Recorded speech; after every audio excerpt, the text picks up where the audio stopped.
प्रदेश के जौनपुर से दिल दहला देने वाली घटना सामने आई है, जहां एक ही परिवार के 3 लोगों के बेरहमी से हत्या कर दी गई।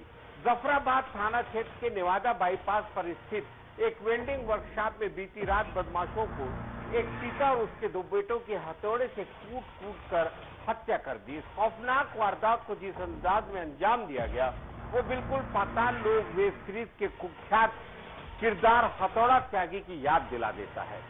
सोमवार की सुबह जब तीनों के शव खून से लथपथ हालत में मिले तो पूरे इलाके में सनसनी फैल गई। मृतकों की पहचान लाल जी, उनके बेटे यादवीर और गुड्डू के रूप में हुई है। फिलहाल पुलिस को इस हत्याकांड को पुरानी रंजिश से जोड़कर देख रही है और जांच के लिए 8 विशेष टीमें बनाई गई है। मौके से एक हथौड़ा और मोबाइल फोन बरामद हुआ है। पुलिस ने परिजनों को न्याय का भरोसा दिलाया है। ये खास रिपोर्ट।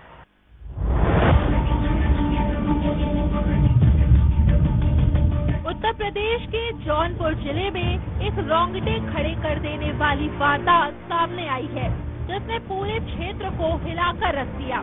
जिले के जफराबाद थाना क्षेत्र के नेवादा बाईपास पर स्थित एक वेल्डिंग वर्कशॉप में रविवार की रात एक पिता और उसके 2 बेटों की बेरहमी से हत्या कर दी गई। इस जघन्य अपराध को जिस तरीके से अंजाम दिया गया, वह वेब सीरीज पाताल लोक के कुख्यात किरदार हथौड़ा त्यागी की याद दिला देता है। यह घटना मोहम्मदपुर कान गांव के रहने वाले लालजी और उसके 2 बेटों के साथ घटित हुई। लालजी की अपनी वेल्डिंग वर्कशॉप है, जिसमें वे अपने बेटों के साथ रविवार की रात रुके हुए थे। सभी ने वही रात का खाना खाया और वर्कशॉप में ही सो गए। इस दौरान रात के किसी पहर अज्ञात बदमाश वर्कशॉप में घुसा और वहां रखे हथौड़ों से तीनों के सिर पर ताबड़तोड़ वार कर उन्हें मौत के घाट उतार दिया। सुबह जब लालजी का दामाद वर्कशॉप पहुंचा तो उसने तीनों के खून से सने शव देखे। वह यह भयावह दृश्य देखकर दंग रह गया और तुरंत पुलिस को सूचना दी। सूचना मिलते ही पुलिस मौके पर पहुंची और शवों को कब्जे में लेकर पोस्टमार्टम के लिए भेज दिया। घटना स्थल पर खून से सना हथौड़ा और कुछ मोबाइल फोन भी बरामद हुए हैं, जिन्हें पुलिस ने जब्त कर लिया है। इस तिहरे हत्याकांड की गंभीरता को देखते हुए जौनपुर के पुलिस अधीक्षक डॉक्टर कौस्तुभ मौके पर पहुंचे और स्थिति का जायजा लिया। उन्होंने पीड़ित परिवार को जल्द न्याय दिलाने का आश्वासन दिया और आरोपियों की शीघ्र गिरफ्तारी का भरोसा दिलाया। पुलिस ने जांच के लिए 8 अलग-अलग टीमों का गठन किया है, जिसमें डॉग स्क्वाड, स्वाट, सर्विलांस, फील्ड यूनिट और साइबर सेल शामिल है।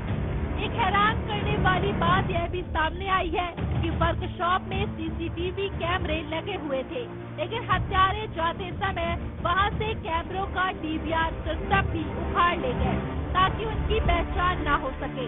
इसके चलते पुलिस अब वर्कशॉप के आसपास के इलाके में लगे अन्य सीसीटीवी कैमरों की फुटेज खंगाल रही है। पुलिस फिलहाल इस हत्याकांड को पुरानी रंजिश से जोड़कर देख रही है, लेकिन अभी तक कोई ठोस सुराग हाथ नहीं लगा है। इलाके में घटना के बाद जबरदस्त आक्रोश व्याप्त है। जैसे ही लोगों को वारदात की जानकारी मिली, बड़ी संख्या में लोग वर्कशॉप पर जमा हो गए। उन्होंने पहले घटना स्थल पर प्रदर्शन किया और फिर हाईवे पर जाम लगाने की कोशिश की। हालांकि पुलिस अधिकारियों ने लोगों को समझा बुझाकर शांत किया और दोषियों की जल्द गिरफ्तारी का आश्वासन दिया। फिलहाल जौनपुर पुलिस इस तिहरे हत्याकांड की गुत्थी सुलझाने में जुटी है। फॉरेंसिक टीम भी मौके से साक्ष्य जुटा रही है।